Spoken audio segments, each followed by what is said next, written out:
नमस्कार, मैं हूं अंशिता। भारत मुस्लिमों के लिए स्वर्ग है, ऐसा कहने वाले लोग इस वीडियो को पूरा जरूर देखिए। इससे आपको पता चलेगा कि कैसे पिछले कुछ सालों में सिर्फ एक खास समुदाय को चुन चुनकर निशाना बनाया गया है, कैसे उनके खिलाफ झूठी खबरें फैलाई गई हैं, कैसे सिर्फ अपनी राजनीति चमकाने के लिए विशेष समुदाय के खिलाफ नकारात्मकता फैलाई गई है, कैसे देश में मुस्लिमों के खिलाफ नफरत फैलाने का एजेंडा चल रहा है। ये हम नहीं कह रहे हैं, बल्कि एक रिपोर्ट में दावा किया गया है कि भारत में मुस्लिम समुदाय फर्जी खबरों, गलत सूचना और दुष्प्रचार का प्राथमिक लक्ष्य है। यानी इस समुदाय के खिलाफ सबसे ज्यादा फर्जी खबरें और गलत सूचना फैलाई जाती है। अब ऐसा क्यों किया जाता है, ये हर कोई जानता है। खैर, आगे बढ़ते हैं तो जिस रिपोर्ट में यह खुलासा हुआ है वो बूम लाइव की रिपोर्ट है। बता दें कि बूम लाइव फैक्ट चेकर के तौर पर काम करता है और सोशल मीडिया पर चल रही वायरल वीडियो और खबरों का फैक्ट चेक करके फर्जी खबरों को खारिज करता है और सच सामने लाता है। तो इसी को लेकर बूम लाइव ने अपने पिछले 3 साल के डाटा को खंगाला और जो आंकड़े सामने आए उसने सभी को हैरान कर दिया। बूम ने पाया कि 2021 से यानी पिछले 3 सालों में सबसे ज्यादा फर्जी खबरें मुसलमानों से संबंधित थी। यानी फर्जी खबरों के मामले में मुसलमानों को सबसे ज्यादा निशाना बनाया जाता है। रिपोर्ट में 2023 के आंकड़ों का हवाला देते हुए कहा गया है कि प्रधानमंत्री नरेंद्र मोदी से संबंधित फर्जी खबरें दूसरे नंबर पर थी, यानी पहले नंबर पर सिर्फ मुसलमानों से संबंधित खबरें ही थी। बता दें कि बूम ने 2 जनवरी 2023 से 31 दिसंबर 2023 के बीच कुल 1190 फैक्ट चेक किए। इनमें से 15.4% यानी 183 फैक्ट चेक सिर्फ मुसलमानों से जुड़े थे, जबकि 63 मोदी से संबंधित थे। मुसलमानों को निशाना बनाने वाले दावों में 84.2% को सिर्फ बढ़ती जनसंख्या के लिए मुसलमानों को जिम्मेदार बताने के इरादे से साझा किया गया। इससे पता चल रहा है कि एक तरफ तो भारतीय राजनीति में इस्लामोफोबिक बयानबाजी का प्रचलन बढ़ रहा है, इसके साथ साथ देश में मुसलमानों के प्रति दुश्मनी भी बढ़ रही है। जबकि सरकार दावा करती है सबका साथ सबका विकास का, अल्पसंख्यक मंत्री स्मृति ईरानी मदीना जाकर कहती हैं कि वो भारत में रहने वाले मुस्लिमों को बेहतर सुविधा देने का आइडिया ले रही हैं।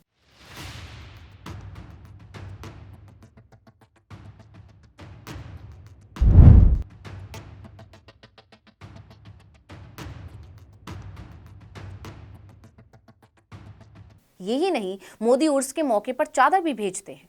उसकी तस्वीरें सोशल मीडिया पर साझा की जाती हैं और उसी सोशल मीडिया के जरिए एक खास समुदाय के खिलाफ नफरत भी फैलाई जा रही है। सोशल मीडिया का जमकर इस्तेमाल हो रहा है। रिपोर्ट की बात करें तो सभी फैक्ट चेक रिपोर्ट में शामिल 17% सांप्रदायिक दावे झूठे थे। इनमें से लगभग 16.3% ने विशेष रूप से यानी खास तौर पर इस्लामोफोबिया का प्रचार किया, यानी कि इस्लाम के खिलाफ नफरत, मुस्लिमों के खिलाफ नफरत और डर पैदा करने की कोशिश। यही नहीं, बूम ने धार्मिक समूहों को लक्षित करने वाली 211 कहानियों का फैक्ट चेक किया। इनमें से भी लगभग 87% ने मुसलमानों को, 11% ने हिंदुओं को और 0.9% ने ईसाइयों को निशाना बनाया। खास तौर पर 67.4% भ्रामक दावों में मुसलमानों को निशाना बनाया गया था, जबकि इनमें से केवल 5.2% दावों में हिंदुओं को निशाना बनाया गया था। इसके अलावा ईसाइयों को निशाना बनाने वाले दावों का प्रतिशत सबसे कम है। रिपोर्ट के मुताबिक केवल 0.48% दावे ईसाइयों को लेकर किए गए थे। इसी तरह मुसलमानों पर आधारित 211 फैक्ट चेक में से 72.2% दावे सांप्रदायिक थे, जबकि 5.26% में हिंदुओं को निशाना बनाया गया। यहां भी संख्या मुस्लिम समुदाय की ही ज्यादा है। रिपोर्ट में दावा किया गया है कि मुसलमानों को निशाना बनाने वाले लगभग 3/4 दावे धार्मिक समूहों के बीच दुश्मनी पैदा करने के इरादे से फैलाए गए थे। इसके अलावा बूम ने पाया कि मुस्लिम विरोधी और हिंदू विरोधी दावों का ध्रुवीकरण भी बेहद अलग था, जिनमें से कुल मिलाकर 94.4% मुस्लिम विरोधी थे और 5.6% हिंदू विरोधी थे।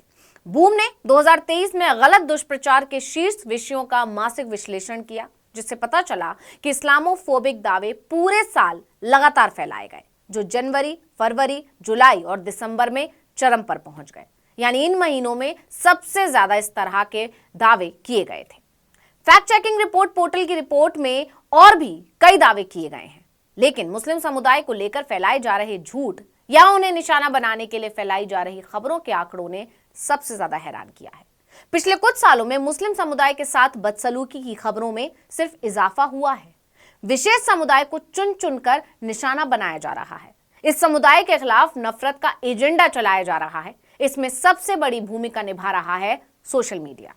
ज्यादा पुरानी बात नहीं करते हैं। आपको याद होगा जुलाई 2023 में एक खबर आई थी कि 17 जुलाई को मध्य प्रदेश के उज्जैन में बाबा महाकाल मंदिर से निकाली गए जुलूस पर कुछ समुदाय विशेष के युवाओं ने थूक दिया था।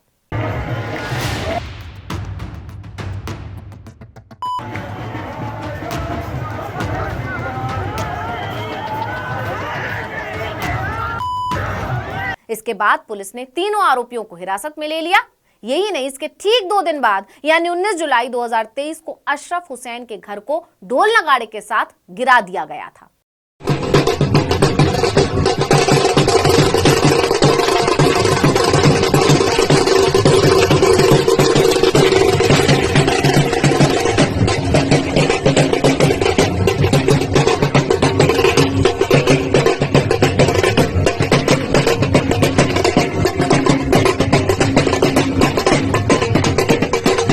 और अब 16 तारीख को खबर आती है कि गवाह भी मुकर गए और वो पूरा मामला झूठे दावों पर आधारित था। इसके बाद से अब सवाल उठ रहा है कि अब वो घर कौन बनवा कर देगा।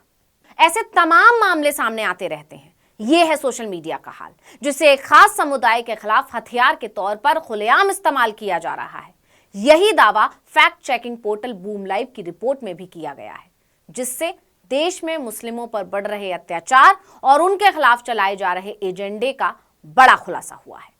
इस वीडियो में इतना ही। आपसे अनुरोध है, YouTube पर हमारे चैनल आर्टिकल 19 इंडिया को सब्सक्राइब कीजिए, Facebook पर लाइक कीजिए, कमेंट करके बताइए आपको हमारा ये वीडियो कैसा लगा। आने वाले दिनों में हम और किन मुद्दों पर वीडियो बनाएं ये भी जरूर बताइएगा। ट्विटर हैंडल है article19_India, इसे भी फॉलो कर लीजिए। नमस्कार।